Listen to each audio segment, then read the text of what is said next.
एक बार फिर से स्वागत है आपको ऑलमाइटी रूपी पे। आज हम कंपेयर करने वाले हैं पराग पारिक फ्लेक्सी कैप फंड और एक्सेस ग्रोथ अपॉर्चुनिटीज फंड को। जानेंगे इनके रिटर्न्स कैसे रहे हैं, इनकी कंसिस्टेंसी कैसी रही है रिटर्न्स को डिलीवर करने में, और साथ में आंसर करेंगे कुछ ऐसे क्वेश्चंस का जो इन्वेस्टर्स के दिमाग में जरूर होंगे।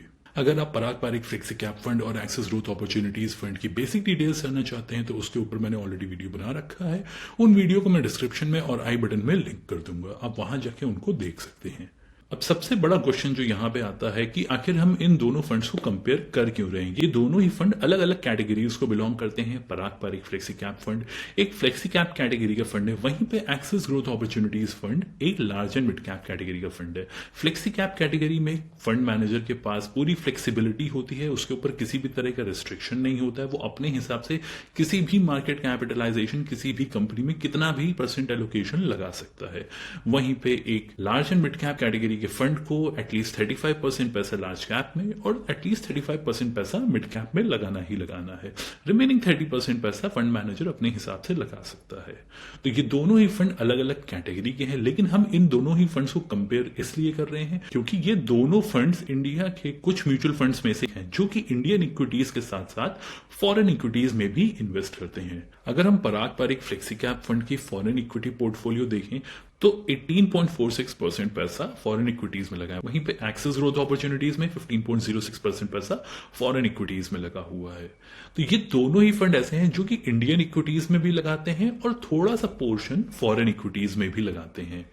तो इसलिए हम यहां पे ये कंपेयर कर रहे हैं इन दोनों ही फंड्स को, जिसमें कि इन्वेस्टर्स काफी पैसे लगाए हुए हैं और वो इसीलिए लगाए हैं क्योंकि उनको ज्योग्राफिकल डाइवर्सिफिकेशन चाहिए था अपने पोर्टफोलियो में। और इन दोनों फंड्स के केस में जो हमारी फॉरेन इक्विटीज हैं वो बेसिकली यूएस इक्विटीज हैं, क्योंकि दोनों ही फंड सिर्फ यूएस में ही पैसा लगाते हैं। तो जो यूएस इक्विटीज की टॉप नॉच कंपनीज है वहां पे इन्वेस्टमेंट होता है इन दोनों ही फंड्स का। इन फंड्स को उन केसेस में भी प्रेफरेंस मिलती है जहां पे इन्वेस्टर एक एक्टिव फंड चाहता है, जहां पे एक फंड मैनेजर इन्वॉल्व हो और वो डिसाइड करे कि किस स्टॉक में पैसा लगाना है। और ये सिर्फ इंडियन इक्विटीज नहीं, यहाँ पे फॉरेन इक्विटीज को भी एक्टिवली मैनेज किया जाता है। जैसे कि अगर आप फॉरेन इक्विटी एक्सपोजर चाहते हैं तो अभी फ्रेश इन्वेस्टमेंट इक्विटीज में तो बंद है, लेकिन ईटीएफ रूट अभी भी खुला है। तो अगर कोई फॉरेन इन्वेस्टमेंट करना चाहता है तो वो ऐसे म्यूचुअल फंड्स में लगा सकता है जो कि फॉरेन ईटीएफ्स में पैसा लगाते हैं, तो वो रूट अभी भी खुला हुआ है। लेकिन अगर हम डायरेक्ट फॉरेन इक्विटी परचेज की बात करें जो इन दोनों फंड के फंड मैनेजर्स काफी टाइम से करते आ रहे थे, तो वो इस साल की शुरुआत में रोक दिया गया था। दरअसल $7 मिलियन की मैक्स लिमिट थी जिसमें fund managers foreign equity purchase कर सकते थे, और उसी लिमिट के चलते सेबी ने फ्रेश फॉरेन इक्विटी परचेज रोक दिया था। तो अब जितने एक्टिव फंड्स थे जैसे पराग पारिक फ्लेक्सी कैप और एक्सेस ग्रोथ अपॉर्चुनिटीज फंड जो कि डायरेक्ट फॉरेन स्टॉक्स खरीद रहे थे, इस रेस्ट्रिक्शन के बाद से फॉरेन इक्विटी नहीं खरीद सकते। लेकिन जितना अमाउंट अभी फॉरेन इक्विटीज में इन्वेस्टेड है उसमें फंड मैनेजर अपने हिसाब से चेंजेस कर सकते हैं, उसमें बाइंग सेलिंग कर सकते हैं। यानी फॉरेन इक्विटीज़ में पैसिव इन्वेस्टिंग अभी भी ईटीएफ के रूट से हो रही है क्योंकि सिर्फ वही ओपन है। लेकिन जो फॉरेन इक्विटीज़ में एक्टिव इन्वेस्टिंग हो रही थी तो वहाँ पे अब फ्रेश इन्वेस्टमेंट्स बंद हैं। वहाँ पे जो एग्जिस्टिंग पोर्टफोलियो फॉरेन इक्विटीज़ का फंड मैनेजर्स के पास बना है वो उसी से ही अब सारे चर्निंग कर सकते हैं अपने पोर्टफोलियो में। अब अगर हम यहाँ पे मार्केट स्प्लिट देखें इन दोनों ही फंड्स का, तो पराग पारिक फ्लेक्सी कैप हमको एक लार्ज कैप का मिक्स देता है फॉरेन इक्विटीज के साथ। लगभग 64% पैसा लार्ज कैप में लगा हुआ है और फॉरेन इक्विटीज में 18% के आसपास पैसा लगा हुआ है। टोटल नंबर ऑफ स्टॉक्स अगर हम पराग पारिक फ्लेक्सी कैप की बात करें तो वो 28 हैं, और Parag Parikh flexi cap fund value style of investing को फॉलो करता है, यानी वो अंडर वैल्यूड स्टॉक्स खरीदता है, वो स्टॉक्स जो कि अपनी इंट्रिंसिक वैल्यू या फेयर वैल्यू के नीचे ट्रेड हो रहे हो और उनको परचेज करता है और लॉन्ग टर्म के लिए होल्ड करता है। वहीं पे एक्सेस ग्रोथ अपॉर्चुनिटीज एक ऐसा फंड है जो कि ग्रोथ ओरिएंटेड स्टॉक्स में इन्वेस्ट करता है, और ये एक large and mid cap fund है। तो यहाँ पे लार्ज कैप में भी एक्सपोजर आपको देखने को मिलेगा और साथ में मिड कैप का भी एक्सपोजर आपको देखने को मिलेगा, और साथ में 15% एलोकेशन फॉरेन इक्विटीज में भी है। इस फंड में टोटल 93 स्टॉक्स का पोर्टफोलियो बना हुआ है और ये एक काफी डाइवर्सिफाइड पोर्टफोलियो आपको देता है, ना कि सिर्फ इंडियन इक्विटीज में बल्कि फॉरेन इक्विटीज में भी। जैसे पराग पारिक फ्लेक्सी कैप में सिर्फ और सिर्फ 5 स्टॉक्स है फॉरेन इक्विटीज में, लेकिन एक्सेस ग्रोथ अपॉर्चुनिटीज में एक बहुत ही अच्छा डाइवर्सिफाइड पोर्टफोलियो फॉरेन इक्विटीज का भी बना हुआ है। तो अगर कोई लार्ज कैप के कॉम्बिनेशन के साथ एक फॉरेन इक्विटी मिक्स चाहता है जिसमें कि यूएस की टॉप नॉच टेक कंपनीज में इन्वेस्टमेंट हो, तो वो पराग पारिक फ्लेक्सी कैप के साथ जा सकता है। वहीं पे एक्सेस ग्रोथ अपॉर्चुनिटीज आपको एक बहुत ही अच्छा डाइवर्सिफाइड पोर्टफोलियो देता है, लार्ज कैप, मिड कैप और फॉरेन इक्विटीज का। तो ये था मार्केट स्प्लिट इन दोनों ही फंड्स का। अब एक ऐसे क्वेश्चन का आंसर कर देते हैं जो कि नए इन्वेस्टर्स के दिमाग में होंगे। अगर आप एक नए इन्वेस्टर है और पराग पारिक फ्लेक्सी कैप या एक्सेस ग्रोथ अपॉर्चुनिटीज में इन्वेस्ट करना चाहते हैं और अगर आपको लगता है कि आपको क्या पता फॉरेन इक्विटी एक्सपोजर ना मिले, तो दरअसल मैं आपको बता दूं, जो आपने न्यूज देखी है कि जो फ्रेश फॉरेन इक्विटी परचेज नहीं हो पा रही है क्योंकि जो इंडस्ट्री वाइड लिमिट थी उसको ब्रीच करने वाले थे, तो वहां पर रोक दिया गया था सारे फंड मैनेजर्स को कि वो फ्रेश इक्विटी नहीं परचेज कर पाते। लेकिन अगर आप आज की डेट में इन्वेस्ट करने जा रहे हैं किसी भी फंड में जो कि फॉरेन इक्विटी एक्सपोजर रखता है अपने पोर्टफोलियो में, तो आपको फॉरेन इक्विटी एक्सपोजर मिलेगा। कितना परसेंट मिलेगा वो उसके पोर्टफोलियो होल्डिंग पे डिपेंड करता है। जैसे अगर आप पराग पारिक फ्लेक्सी कैप में लगाने जा रहे हैं, मान लीजिए आज की डेट में आप 10,000 रुपए इस फंड में लगाते हैं, तो लगभग 1846 रुपीज आपका फॉरेन इक्विटी एक्सपोजर मिलेगा। यानी आप जितना भी अमाउंट लगाएंगे उसका 18.46% आपको फॉरेन इक्विटी एक्सपोजर मिलेगा ही मिलेगा। तो आपको ये समझना है फंड मैनेजर जो है वो फ्रेश फॉरेन इक्विटी नहीं परचेज कर पा रहा है, लेकिन अगर आप आज की डेट में भी इन्वेस्ट करते हैं तो भी आपको एग्जाम्पल में अगर 100 रुपए आपके पराग पारिक में लग रहे हैं तो उसमें से 5 रुपए आपके आज भी गूगल या अल्फाबेट में लगेंगे। तो आपको अभी भी फॉरेन इक्विटी एक्सपोजर मिल रहा है। हाँ, fund manager fresh foreign equity purchase नहीं कर पा रहा है, जिसकी वजह से ये जो फॉरेन इक्विटी परसेंटेज जो आप स्क्रीन पे देख रहे हैं ये कंटिन्यूअसली नीचे आता चला जा रहा है। लेकिन आप अगर आज भी इन्वेस्ट करना चाहें तो आप इन्वेस्ट कर सकते हैं। इन दोनों फंड्स को हम कंपेयर करने वाले हैं इनके रिटर्न्स के बेसिस में, फिर देखेंगे इनकी कंसिस्टेंसी और फिर हम देखेंगे इनकी इन्वेस्टमेंट फीजिबिलिटी। सबसे पहले चलते हैं रिटर्न्स पे। जैसे कि आप यहां पे देख रहे हैं, यहां पे हमारे 2019 के कैलेंडर ईयर के रिटर्न्स मौजूद हैं, 2020 के कैलेंडर ईयर के रिटर्न मौजूद हैं, 21 के रिटर्न्स मौजूद हैं और 22 के जो ईयर टिल डेट रहा है अब तक उसके रिटर्न्स मौजूद हैं। अगर आप रिटर्न्स देखेंगे तो दोनों ही फंड के ऑलमोस्ट आपको सिमिलर ही देखने को मिलेंगे, कोई ज्यादा डिफरेंस नहीं है दोनों ही फंड्स में। 2019 में एक्सेस ग्रोथ अपॉर्चुनिटीज का थोड़ा सा रिटर्न ज्यादा था। 2020 में हमें टेक लेड रैली देखने को मिली, जिसकी वजह से जो पराग पारिक फ्लेक्सी कैप फंड है जो कि यूएस की टॉप नॉच टेक कंपनीज में लगाता है, तो वहां पे हमें थोड़ा ज्यादा रिटर्न्स देखने को मिले हैं। वहीं पे अगर हम 2021 देखें तो वो हमको सेम रिटर्न्स देखने को मिलते हैं और फिर 2022 में भी सेम रिटर्न्स देखने को मिलते हैं। तो रिटर्न्स के बेसिस में हमें एक चीज दिखती है, अगर टेक्नोलॉजी स्टॉक्स अच्छा परफॉर्म करेंगे तो पराग पारिक के रिटर्न्स बेटर हो सकते हैं। लेकिन अगर मार्केट में ऐसी कोई टेक्नोलॉजी ड्रिवन रैली नहीं आती है और सारे सेक्टर्स अगर इक्वली परफॉर्म करने लगते हैं, तो उस केस में हमें एक्सेस ग्रोथ अपॉर्चुनिटीज की परफॉर्मेंस बराबर या बेटर देखने को मिल सकती है। हमने यहाँ पे फंड्स के अल्फा भी लिखे हुए हैं, शार्प रेशियो भी लिखा है, बीटा भी लिखा है, स्टैंडर्ड डिविएशन भी लिखा है। अगर हम इनकी कैटेगरी एवरेज से कंपेयर करें, जैसे पराग पारिक फ्लेक्सी कैप कैटेगरी के फंड है, तो उसका अगर आप अल्फा देखेंगे, ये आपका डेली एनएवी के बेसिस में लास्ट 3 ईयर्स के बेसिस पे कैलकुलेट किया गया है, तो वो कैटेगरी से ज्यादा है। वहीं पे अगर हम एक्सेस ग्रोथ अपॉर्चुनिटीज को देखेंगे तो वो भी अपनी कैटेगरी से ज्यादा अल्फा रखे हुए। शार्प रेशियो की बात करें, शार्प रेशियो आपको बताता है कि कितना रिस्क लेके कितना ज्यादा रिटर्न जनरेट कर रहा है। तो अगर हम दोनों को उनकी इंडिविजुअल कैटेगरीज से कंपेयर करें तो वहां पे हमको एक बेटर रिस्क एडजस्टेड रिटर्न्स दोनों ही केस में देखने को मिलती है। तो रिटर्न्स के मामले में भी हमको यहाँ पे एक्सेस ग्रोथ अपॉर्चुनिटीज और पराग पारिक फ्लेक्सी कैप दोनों ही अच्छे नजर आ रहे हैं। हमने यहाँ पे रिटर्न्स 2019 के पहले के इसलिए नहीं लिए हैं क्योंकि Axis growth opportunities fund launch हुआ था 2018 में, तो उसके बाद के कैलेंडर ईयर से हम रिटर्न कंपेयर कर रहे हैं। उसके पहले से पराग पारिक फ्लेक्सी कैप काफी पुराना फंड है, उसकी परफॉर्मेंस अवेलेबल है, लेकिन हम दोनों फंड्स को कंपेयर करके देखना चाहते हैं कि जो फॉरेन इक्विटी के फंड्स हैं, ये दो जिनमें इन्वेस्टर्स काफी पैसे लगा रहे हैं, उन दोनों में से आखिर बेटर फंड कौन सा साबित हो सकता है। तो हम 2018 और उसके पहले के रिटर्न्स नहीं कंसिडर कर रहे हैं। अब चलते हैं रिटर्न्स की कंसिस्टेंसी देखने। कंसिस्टेंसी के लिए हम यहाँ पे रोलिंग रिटर्न्स यूज कर रहे हैं। हमने 1 ईयर टाइम पीरियड सेलेक्ट किया है। 1 ईयर रोलिंग रिटर्न्स कैलकुलेट करना काफी इजी होता है।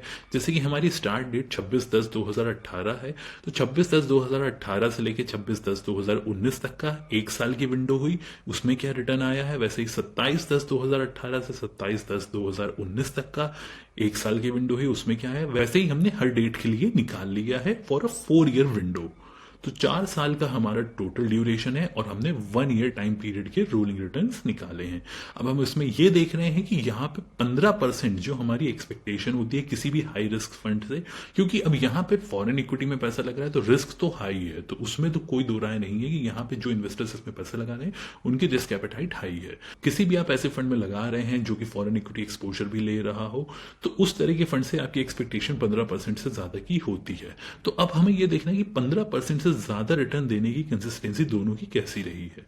अगर आप देखेंगे तो यहाँ पे एक्सेस ग्रोथ अपॉर्चुनिटीज ने 67.12% ऑफ टाइम्स लास्ट 4 इयर्स में मोर देन 15% रिटर्न्स दिए हैं। वहीं पे पराग पारिक फ्लेक्सी कैप ने 69.38% of times more than 15% returns दिए हैं। यानी हमें यह देखने को मिलता है कि 15% से ज्यादा रिटर्न देने की कंसिस्टेंसी दोनों ही ऑलमोस्ट बराबर है। पराग पारिक मार्जिनली लीड कर रहा है यहाँ पे, लेकिन जो कंसिस्टेंसी हमें देखने को मिली है वो लगभग सेम ही है दोनों केस में। अगर हम मोर देन 20% रिटर्न्स की कंसिस्टेंसी देखेंगे लास्ट 4 इयर्स में मोर देन 20% रिटर्न्स हमको कितनी बार मिले हैं 1 ईयर विंडो में, तो वो हमारे 55.32% ऑफ टाइम्स है। यानी 100 में से 55 बार हमें more than 20% returns Axis growth opportunities में देखने को मिले हैं और 100 में से 56 बार हमको more than 20% returns Parag Parikh flexi cap में देखने को मिले हैं। तो दोनों ही fund consistently high returns deliver करने में केपेबल हैं। तो दोनों ही फंड यहाँ पे कंसिस्टेंसी के मामले में अच्छे नजर आ रहे हैं। अब चलते हैं इन्वेस्टमेंट फीजिबिलिटी की तरफ। अब यहाँ पे आपको एक चीज देखने को मिलेगी कि पराग पारिक फ्लेक्सी कैप का जो एयूएम है वो लगभग 26,000 करोड़ का हो चुका है। वहीं पे एक्सेस ग्रोथ अपॉर्चुनिटीज को अभी सिर्फ 4 साल हुए हैं और सिर्फ 8,000 करोड़ का एयूएम है। टोटल नंबर ऑफ स्टॉक्स पराग पारिक के 28 थे और एक्सेस ग्रोथ अपॉर्चुनिटीज के 93 हैं। तो ये आपको नोटिस करने को मिलेगा कि पराग पारिक फ्लेक्सी कैप का एयूएम बहुत बड़ा हो चुका है। अगर यहां से बुल मार्केट आई तो जो ग्रोथ होगी उसकी वजह से एयूएम तो अपने आप बढ़ेगा, प्लस जो मंथली एसआईपी के थ्रू फंड मैनेजर के पास पैसा आ रहा है, प्लस जो लोग लमसम डाल रहे हैं उसकी वजह से ये एयूएम कंटिन्यूसली बढ़ता ही चला जाएगा। और फंड मैनेजर यहाँ पे नहीं चाहता कि नंबर ऑफ स्टॉक्स बढ़ाए जाएं।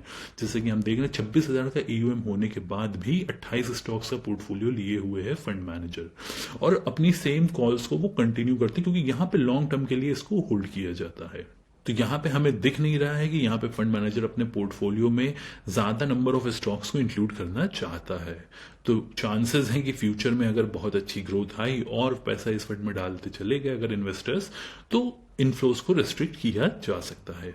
वहीं पे अगर हम एक्सेस ग्रोथ अपॉर्चुनिटीज को देखें, अभी एक नया फंड है, 93 स्टॉक्स का पोर्टफोलियो है, तो यहाँ पे मुझे नहीं लगता कि अभी फंड मैनेजर किसी भी तरह के कोई इनफ्लो को रिस्ट्रिक्ट करने वाला है आने वाले कुछ सालों तक का। तो यहाँ पे हमें कंसिस्टेंटली एयूएम इंक्रीज होता हुआ देखने को मिल सकता है, स्पेशली जब यहाँ से अगर मार्केट ऊपर की तरफ जाएगी, जब फंड की अच्छी परफॉर्मेंस देखने को मिलेगी, यूएस मार्केट भी अगर सपोर्ट करती है उस ग्रोथ में, तो इन दोनों ही फंड्स के लिए काफी अच्छी चीज हो जाएगी। यहाँ पे जो टर्नओवर रेशियो है पराग पारिक फ्लेक्सी कैप फंड का, क्योंकि ये एक वैल्यू स्टाइल ऑफ इन्वेस्टिंग को फॉलो करता है, यानी अंडर वैल्यूड कंपनीज को खरीद के उनको होल्ड करता है लंबे टाइम तक के लिए, इसकी वजह से यहाँ पे ज्यादा बाइंग सेलिंग नहीं की जाती है, तो पोर्टफोलियो टर्नओवर भी आपको कम देखने को मिलेगा।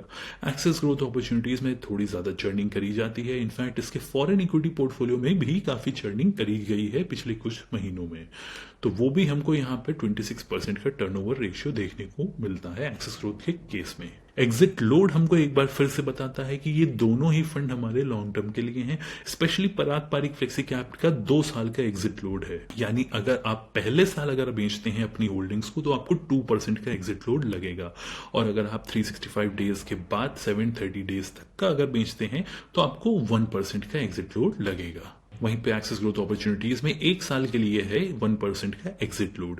तो पराग पारिक ने तो अपने एग्जिट लोड से भी बताया है कि अगर आप इसमें इन्वेस्ट कर रहे हैं तो आपको अपना होराइजन लॉन्ग ही रखना है। इनफैक्ट अगर आप पराग पारिक फ्लेक्सी कैप में पहले से इन्वेस्ट कर रहे हैं, काफी पुराने इन्वेस्टर हैं, तो आपको इसका पुराना नाम भी पता होगा जो कि था पराग पारिक लॉन्ग टर्म इक्विटी। तो वहां पे नाम में ही उन्होंने इंक्लूड कर रखा था कि ये फंड जो है वो लॉन्ग टर्म के लिए ही बना हुआ है, ये शॉर्ट टर्म पर्पज से यहाँ पे फुलफिल करता ही नहीं है, और वही हमें एग्जिट लोड से भी देखने को मिलता है। तो अगर आपने इन दोनों में से किसी भी फंड में लगाया है तो पहली चीज आपको होराइजन अपना लॉन्ग टर्म का रखना ही चाहिए, एटलीस्ट 5 इयर्स आपको इन्वेस्टेड रहना ही चाहिए इन दोनों ही फंड्स में। लेकिन अगर आप एग्जिट लोड अवॉइड करना चाहते हैं तो पराग पारिक के केस में आपको एटलीस्ट 2 साल रहना होगा, और एक्सेस ग्रोथ के केस में आपको एटलीस्ट 1 साल तक रहना ही रहना होगा।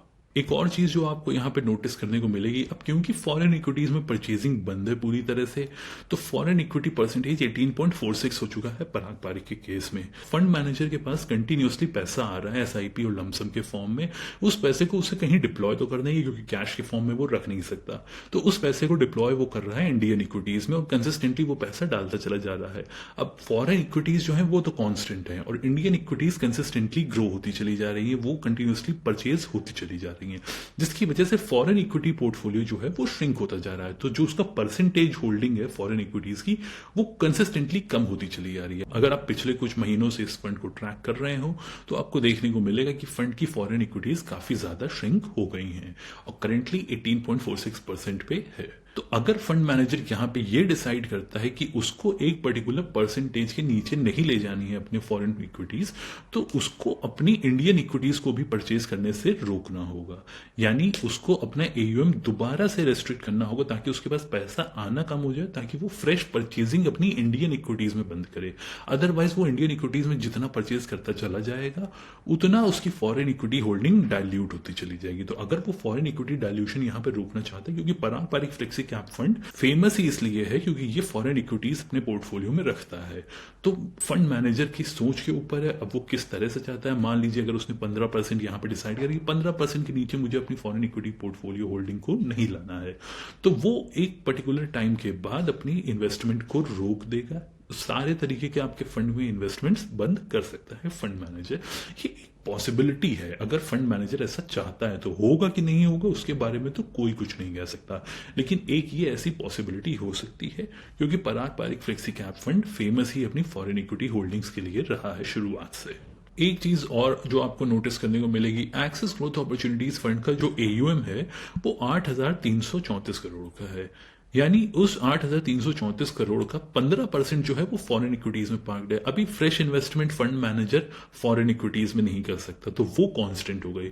अब फंड मैनेजर तो पैसा मांग रहा है कि आप इसमें पैसा डालते रहिए, वो हमें इसलिए भी पता चल रहा है क्योंकि इसके बहुत ज्यादा प्रमोशंस किए जा रहे हैं एक्सिस ग्रोथ अपॉर्चुनिटीज फंड के, इनफैक्ट पराग पारिक के भी किए जा रहे हैं। तो जब इतना ज्यादा उसका प्रमोशन किया जा रहा है तो फंड मैनेजर चाहता है इसमें और पैसा डाला जाए। अब जब और पैसा आएगा वो पैसा जाएगा इंडियन इक्विटीज में, मान लीजिए 8,000 करोड़ रुपए और आ जाते हैं और इसी में अगर चले जाते हैं तो जब ये आप 15% फॉरेन इक्विटी होल्डिंग देख रहे हैं कि बहुत कम हो जाएगी, ये 10% के भी नीचे गिर जाएगा परसेंटेज। तो अगर इसमें कंटिन्यूसली पैसा आता चला गया और आरबीआई ने अपनी रिस्ट्रिक्शन रिमूव नहीं करी तो फिर हमें यहाँ पे बहुत ज्यादा फॉरेन इक्विटी डाइल्यूशन होते हुए देखने को मिल सकता है एक्सिस ग्रोथ अपॉर्चुनिटीज फंड के केस में। वो हमें पराग पारिक के केस में उतना देखने को नहीं मिलेगा क्योंकि उसका एयूएम ही काफी बड़ा है। अब उतने बड़े एयूएम में अगर 18% फॉरेन होल्डिंग है तो उसका परसेंटेज डाइल्यूशन कम होगा, वहीं पे एक्सेस ग्रोथ अपॉर्चुनिटीज का एयूएम छोटा है, ऑलमोस्ट 1/3 है उसका, तो जो dilution of foreign equity holdings है वो एक्सेस के केस में काफी तेज देखने को हमें मिल सकती हैं। अब आते हैं इस वीडियो के सबसे मेन क्वेश्चन पे कि एग्जिस्टिंग इन्वेस्टर्स जो हैं जो कि ऑलरेडी इस फंड में इन्वेस्टेड है वो क्या करें। देखिए, अगर आपने लास्ट 1 ईयर 1.5 ईयर से इस फंड में इन्वेस्ट करना स्टार्ट किया है, चाहे वो एक्सेस ग्रोथ अपॉर्चुनिटीज हो चाहे पराग पारिक फ्लेक्सी कैप फंड हो, अभी आप अगर अपना पैसा निकालने जाएंगे, आप अपने पोर्टफोलियो में चेंज करके किसी दूसरे फंड में पैसा लगाएंगे तो आप अभी एग्जिट लोड को भी पिक्चर में आपको लेना होगा। अगर आप पराग पारिक में अगर आपके पोर्टफोलियो में जितनी भी यूनिट्स हैं उनको अभी 1 साल भी अगर कंप्लीट नहीं हुआ है तो आपको 2% का एग्जिट लोड 90% यूनिट्स पे देना ही देना होगा। और एक्सेस ग्रोथ अपॉर्चुनिटीज के केस में आपको 1% का एग्जिट लोड देना ही देना होगा। दोनों ही फंड बने ही लॉन्ग टर्म के लिए हैं, दोनों ही फंड आपको ज्योग्राफिकल डाइवर्सिफिकेशन देते हैं और अलग अलग तरीके की इन्वेस्टमेंट स्टाइल है दोनों ही फंड्स की। तो अगर आप अपने पोर्टफोलियो में एसआईपी स्टॉप करने की, पॉज करने की या इन फंड से रिडेम्पशन करने का सोच रहे हैं तो अभी अवॉइड ही करिए इन तीनों डिसीजंस को। इनफैक्ट ये एक ऐसा टाइम होता है जबकि मार्केट लो पे चल रही होती है, आपको पता है कि फॉरेन इक्विटीज अभी पिटी हुई है, इस टाइम पे अगर जितना आप अगर परचेज करते हैं ना वो आपके लिए ज्यादा बेटर हो जाता है। क्योंकि देखिए, अब पराग पारिक के केस में अगर मैं लूं, यहां पे आपका अमेजॉन, गूगल, फेसबुक, इन सब में इन्वेस्टमेंट्स चल रहे हैं फॉरेन इक्विटीज में। इंडियन इक्विटीज का भी अगर आप पोर्टफोलियो देखेंगे वो भी आपको काफी अच्छा देखने को मिलेगा।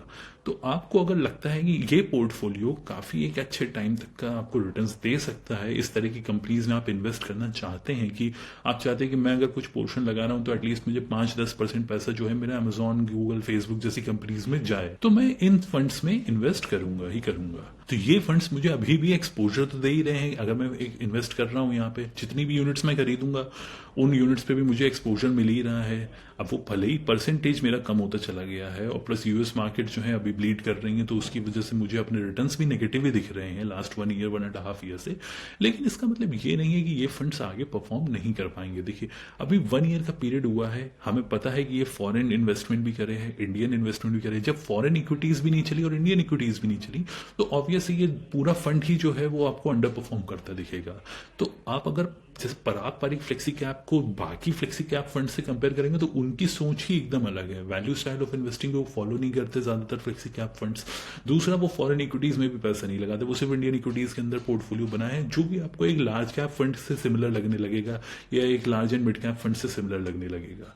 तो यहाँ पे जो फ्लेक्सी कैप का असली पर्पस है कि आपको अलग अलग तरह के स्टॉक्स में आपका पैसा लगे, अच्छा एक अलग कॉम्बिनेशन आपको देखने को मिले, वो आपको यहाँ फ्लेक्सी कैप, पराग पारिक फ्लेक्सी कैप में देखने को मिलता है। वहीं पे एक्सेस ग्रोथ अपॉर्चुनिटीज आपको वही सेम चीज large and mid cap category में दे देता है कि आपका लार्ज कैप में भी एक पोर्शन लगा हुआ है, मिड कैप में भी लगा हुआ है और फॉरेन इक्विटीज में भी लगा है। तो अगर मुझे मिड कैप से रैली आई और फॉरेन इक्विटीज से रैली आई तो मुझे एक्सेस ग्रोथ ज्यादा अच्छे रिटर्न दे जाएगा।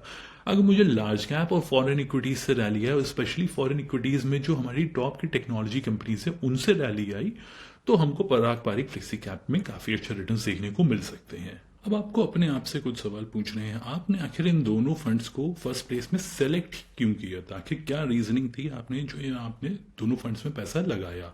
दूसरा, आपका इन्वेस्टमेंट होराइजन लंबा था कि नहीं था, कि आपने सिर्फ शॉर्ट टर्म पर्पस के लिए ही इन दोनों फंड्स में पैसा लगा दिया?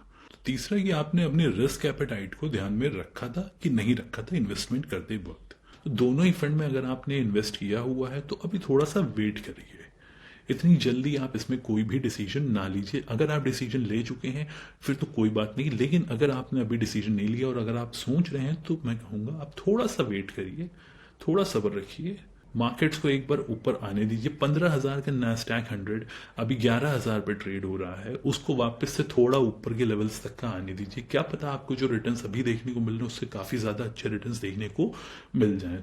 अब अगर आपके पोर्टफोलियो में ये दोनों ही फंड्स हैं तो आप दोनों को रख सकते हैं, क्योंकि दोनों के बीच में ओवरलैपिंग सिर्फ 4% की है और कॉमन स्टॉक सिर्फ 7 हैं, और 7 में भी तो 3 आपके फॉरेन इक्विटी होल्डिंग्स ही हैं और 4 इंडियन स्टॉक्स हैं। तो आपको किसी भी तरह के पोर्टफोलियो ओवरलैपिंग की यहाँ पर चिंता करने की जरूरत नहीं है। अगर आपके पोर्टफोलियो में दोनों फंड्स हैं तो आप दोनों फंड्स के साथ कंटिन्यू कर सकते हैं, लेकिन हाँ ऐसा ना हो कि यही दोनों फंड्स आपने रख लिए हैं और बस एक ही आपका इंडियन इक्विटी ओरिएंटेड फंड आपने लिया हुआ है और बस 3 फंड का ही पोर्टफोलियो बनाया, या सिर्फ इन्हीं 2 फंड का पोर्टफोलियो है। तो अगर आपका पोर्टफोलियो उस तरह से डिजाइन है तो फिर आपको चेंजेस करने पड़ेंगे, या फिर आपने एक ही फंड में बहुत ज्यादा पैसा लगा रखा है और बाकी फंड्स में कुछ भी नहीं लगा हुआ है तो फिर आपको चेंजेस करने पड़ेंगे। लेकिन आप इन दोनों ही फंड्स को अपने पोर्टफोलियो में इंक्लूड कर सकते हैं, उसमें आपको किसी भी तरह की ओवरलैपिंग की प्रॉब्लम नहीं है।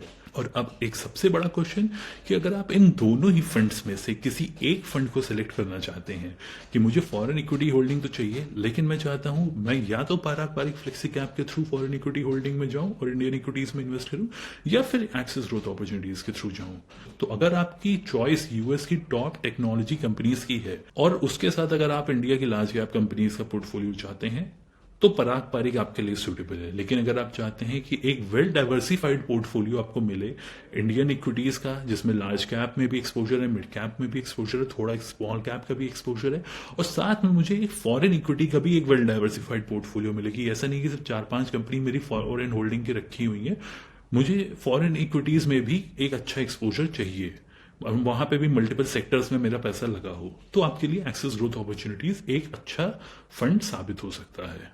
तो ये चॉइस आपकी है कि दोनों में से कौन सा आपके लिए बेटर रहेगा। जैसा कि आपको पता है मिड कैप की रैली ज्यादा आती है एज कंपेयर टू एक लार्ज कैप फंड की, तो अगर यहां से हमको एक बहुत अच्छी रैली देखने को मिलती है तो चांसेस हैं कि एक्सेस ग्रोथ अपॉर्चुनिटीज हमें अच्छे रिटर्न्स दे दे। लेकिन वो बहुत ज्यादा डिपेंड करेगा कि यूएस में यानी जो फॉरेन इक्विटी होल्डिंग है वो कैसा परफॉर्म कर रही है, क्योंकि अगर वो सिर्फ टेक ड्रिवन हुई तो पराग पारिक फिर से आगे निकलेगा। लेकिन अगर ओवरऑल यूएस इकोनॉमी ने पूरा रिकवर किया, सारे सेक्टर्स ने बराबर से रिकवर किया, तो उस केस में एक्सेस ग्रोथ अपॉर्चुनिटीज आपको काफी अच्छे रिटर्न्स दे देगा। तो दोनों में से आप अपनी चॉइस के हिसाब से किसी एक को सिलेक्ट कर सकते हैं।